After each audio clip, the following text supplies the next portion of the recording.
Welcome back to Lawal Academy. Myself Shruti Sharma. तो कल का जो मेरा टॉपिक था, मैंने आपको बताया था फर्स्ट पार्ट में एंटीबॉडी के बारे में। तो एंटीबॉडी का इंट्रोडक्शन और एंटीबॉडी का स्ट्रक्चर हमने डिस्कस किया था। तो आज हम इसका स्टार्ट करेंगे एंटीबॉडी के टाइप्स। तो आइए स्टार्ट करते हैं एंटीबॉडी। तो एंटीबॉडी के जो टाइप्स होते हैं, उस टाइप्स के हम उसको साथ में उसका हम फंक्शंस को भी कवर करेंगे। एंटीबॉडी के टाइप्स को क्लास के नाम से भी जाना जाता है और उनको आइसोटॉप टाइप्स के नाम से भी जाना जाता है। चाहे आप एंटीबॉडी टाइप्स बोलिए, इसकी क्लास बोलिए, चाहे आइसोटाइप बोलिए, सारे ही एंटीबॉडी के टाइप्स के नाम से ये जाने जाते हैं। तो पर्टिकुलर हम एक एक एंटीबॉडी का जो टाइप्स पढ़ेंगे। तो antibody it has a 5 part, यानी कि ये 5 टाइप की होती है।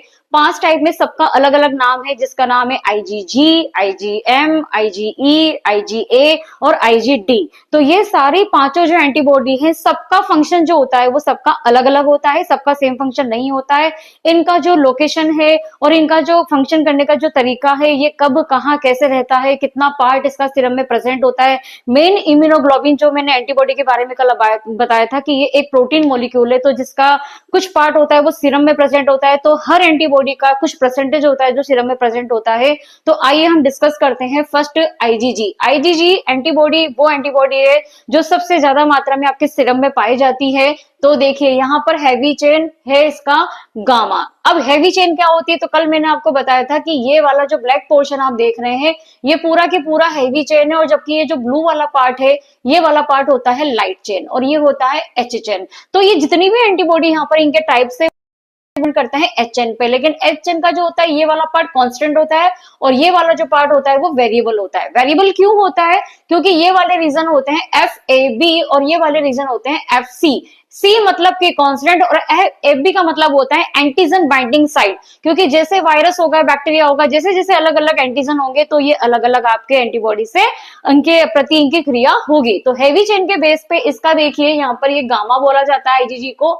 ये इसका 150 लाख जो होता है इसका मॉलिक्यूलर वेट होता है। परसेंटेज ऑफ टोटल सीरम के अंदर जो ये प्रेजेंट होता है वो होता है 80%। क्रॉस प्लेसेंटा, प्लेसेंटा से ये क्रॉस कर जाता है फिटस के अंदर। Number of antigen binding site कितनी है? 1 और 2, यानी कि यहाँ पे 2 एंटीजन एक साथ यहाँ पर बाइंड हो सकते हैं। फंक्शन क्या होता है आईजीजी का? क्योंकि सबसे मेजर एंटीबॉडी है ये और सीरम में सबसे ज्यादा पाई जाती है 80%, तो ये एंटीबॉडी सिक्रेट करती है सेकेंडरी रेस्पॉन्स में। यानी कि जब भी कोई सीरोलॉजी टेस्ट होता है तो आपने देखा होगा कि आईजीजी और आईजीएम के बेस पे ही सारी सीरोलॉजी टेस्ट होते हैं। तो आईजीजी सेकेंडरी रिस्पॉन्स, यानी आपका जब वो दोबारा आपको कोई इन्फेक्शन होता है तो ये वाली एक्टिव हो जाती है। न्यूट्रलाइज एंटीजन, एंटीजन को न्यूट्रलाइज करने का काम करता है। फेगोसाइटोसिस और secretory complement system. Complement system पे मैं अलग से वीडियो बनाऊंगी, वहां आपको मैं डिटेल में समझाऊंगी। सेकंड है आईजीएम। तो आईजीएम एंटीबॉडी देख रहे हैं यहाँ पर, ये जो है मोनोमर है और ये वाली जो है पेंटामर है। तो मोनोमर पेंटामर का मतलब क्या हुआ?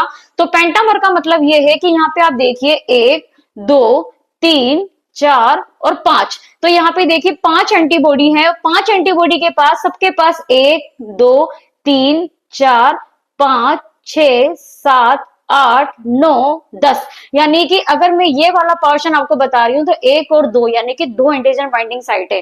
तो अगर यहाँ पे 5 एंटीबॉडी है इंटू 2 करेंगे तो कितनी साइट हो गई? 10, यानी कि यहाँ पे 10 एंटीजन एक बार आके यहाँ पर बाइंड हो सकते हैं। दूसरा यहाँ पे जो रेड कलर का आपको दिख रहा है ये होता है एसएस बॉन्ड, यानी कि डाइसल्फाइड बॉन्ड, जिसकी वजह से सब जुड़े हुए हैं। और ये बीच में जो रेड कलर का आपको इस तरह से ट्यूब लाइक स्ट्रक्चर दिख रही है वो होता है जे चेन। इस जे चेन की वजह से ये सारे पेंटामर जुड़े हुए हैं डाइसल्फाइड बॉन्ड से। इनका जो हैवी चेन है वो कहलाता है म्यू। मॉलिक्यूलर वेट होता है इनका 90 लाख और परसेंटेज ऑफ टोटल एंटीबॉडी होती है 6% इन सीरम के अंदर। यानी सीरम में इसका जो पार्ट होता है, अगर ये 80 है तो ये कितना है? 6% ही है। क्रॉस प्लेसेंटा, फिटस में नहीं जाता है ये मदर से। No. Number of antigen body कितनी है? 10। अभी मैंने आपको बताया कि 10 एंटीबॉडी साइट क्या होती है? फंक्शन। अब इसके जो फंक्शन होता है वो क्या होता है? देखिए यहाँ पर सेकेंडरी रेस्पॉन्स का काम कर रहा था और यहाँ पर जो ये होता है प्राइमरी रेस्पॉन्स का काम करता है। यानी शुरू में जब आपको कोई नया इंफेक्शन होता है, नया एंटीबॉडी बनता है, किसके प्रति? कोई बैक्टीरिया, वायरस या टॉक्सिन के प्रति, फिक्सिंग करेगा कॉम्प्लीमेंट को। Serve as a B cell receptor early stage of immunity, यानी कि इसको बोलते हैं early stage immunity.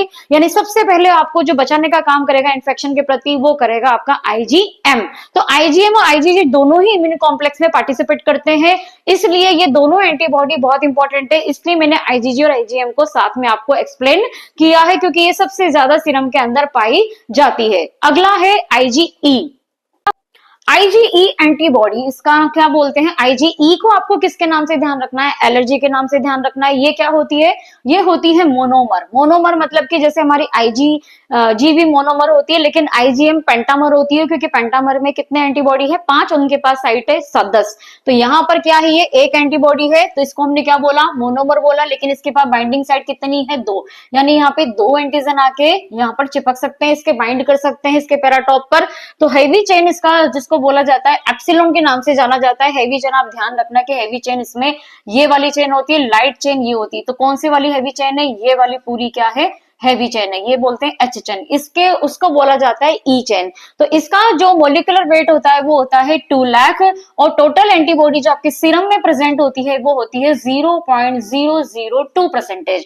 Cross placenta यानी ये मदर से फिटस के अंदर क्रॉस नहीं करती है। Number of antigen binding site कितनी है, 2 है, क्योंकि क्या है, मोनोमर है। अगर मोनोमर है तो कितनी बाइंडिंग साइट होगी, 2, यानी 2 एंटीजन यहाँ पर आके इसके बाइंड हो सकते हैं न्यूट्रलाइज करने के लिए। फंक्शन क्या होता है, इसका सबसे इंपॉर्टेंट फंक्शन होता है bind to mast cell and basophil allergy and antiparasitic activity. जब भी कोई आपको एलर्जी होती है या कोई एलर्जन आपकी बॉडी में जाता है, जैसे कोई फूड, कॉस्मेटिक, कोई भी प्रोडक्ट आपकी बॉडी में जाता है, तो आपको तुरंत प्रभाव से जो एलर्जी होती है उस पर जो एक्शन करता है वो कौन सी एंटीबॉडी करती है, आईजीए। मास्ट सेल क्या होती है, ये ब्लड के अंदर पाई जाने वाली सेल्स होती हैं जिनके अंदर क्या भरे होते हैं, आईजीए। अब जो इसका 4th नंबर है एंटीबॉडी का, उसका है आईजीए, जिसको नाम से जाना जाता है डायमर। डायमर और मोनोमर दोनों ही होता है ये, मोनोमर एंड डायमर।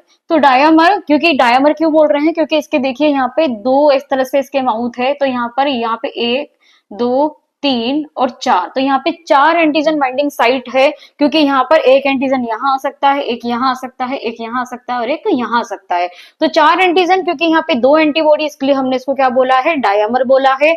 अब यहाँ पर जो आप ये वाली जो स्ट्रक्चर देख रहे हैं, इसको हम बोलते हैं जे चेन। जे चेन क्या करती है, दोनों एंटीबॉडी को जोड़ के रखती है। साथ में जो ये रेड वाला पोर्शन देख रहे हैं आप, चेन वाला, इसको बोलते हैं हम सिक्रेटरी चेन, जो कि क्या करता है, ये जहां पर भी सिक्रेट होती है वहां पर ये इसको हेल्प करता है। तो यहाँ पर जो इसकी हैवी चेन है, इसको नाम से जाना जाता है अल्फा। मॉलिक्यूलर वेट जो होता है इसका 385,000 होता है। परसेंटेज ऑफ टोटल एंटीबॉडी 13% होती है। क्रॉस प्लेसेंटा यहाँ पर नो, यानी कि ये भी एंटीबॉडी प्लेसेंटा में से क्रॉस नहीं हो सकती है। Number of antigen binding site अभी मैंने आपको बताया कि 4 होता है, क्योंकि 4 एंटीजन यहाँ पे आकर बाइंड हो जाते हैं। ठीक है, फंक्शन है इसका, कहाँ फंक्शन करता है ये, secrete into mucus, saliva, tears, breast milk and protect against any pathogen. यानी जैसे हमारे सलाइवा, टीयर्स, जहां पे भी आपको लग रहा है कि वेट पार्ट है, वहां पर ये एंटीबॉडी आप बेसिकली प्रेजेंट होती है और आपके आने वाले पैथोजन से आपको इसको फ्री करती है। अब है इसका इम्यूनोग्लोबिन जो है टाइप, इसका 5th पार्ट है वो है डी। डी का इतना कोई सिग्निफिकेंस नहीं है हमारी बॉडी में, लेकिन फिर भी ये इसके पार्ट होते हैं इम्यूनोग्लोबिन के। तो आप देखिए ये भी क्या है, एक टाइप का मोनोमर है। मोनोमर मतलब सेम जैसे कि आईजीजी होती है, जैसे कि आपके ये आईजीई होती है, सेम ऐसा ही ये भी मोनोमर होती है। इसका हैवी चेन जो होता है वो डेल्टा के नाम से जाना जाता है। मोलिकुलर वेट इसका 180,000 होता है। परसेंटेज ऑफ टोटल सीरम के अंदर जो इसकी एंटीबॉडी होती है वो होती है 1% ओनली, यानी बहुत लेस अमाउंट है इसका। और हमारी आईजीई का number of antigen binding site कितनी होगी, 2 होगी, क्योंकि अगर मोनोमर है तो 2 होगी, डायमर है तो 4 होगी और पेंटामर है तो 10 होगी। तो फंक्शन इसका ज्यादा इतना कोई सिग्निफिकेंस नहीं है, केवल जो बी सेल प्लाज्मा में जो प्रेजेंट होती है इसके रिसेप्टर पर ये हेल्प करती है। दूसरा ये आईजीजी एंटीबॉडी को रिलीज करने का काम करती है। तो एंटीबॉडी का फर्स्ट और जो सेकंड पार्ट है, इसमें हमने एंटीबॉडी का इंट्रोडक्शन और उसके बारे में इसका स्ट्रक्चर, और इसका जो सेकंड पार्ट है जो कि आज कंप्लीट हो जाता है, जिसमें हमने एंटीबॉडी के टाइप्स हमने यहाँ पर कवर कर दिए हैं। ब्लड बैंक का ये टॉपिक था, जनरल इम्यूनोलॉजी का। आप चाहें तो इसे नोट्स भी बना सकते हैं, इतनी इंफॉर्मेशन सफिशिएंट होती है अगर आप एंटीबॉडी टाइप्स के बारे में वहां पर डिस्क्राइब कर रहे हैं। तो अगला जो नेक्स्ट वीडियो होगा वो भी एंटीबॉडी से रिलेटेड होगा, जो कि ब्लड बैंक के लिए होगा। लेकिन ये वाला जो टॉपिक है वो डीएमएलटी बच्चों के लिए और इसमें डीओटी के लिए और डीएबीवीटी के लिए तो ये टॉपिक है ही, ये बहुत कॉमन टॉपिक है डिप्लोमा कोर्स पैरामेडिकल का। तो प्लीज अगर आपको पसंद आ रहा है चैनल तो लाइक शेयर सब्सक्राइब करें।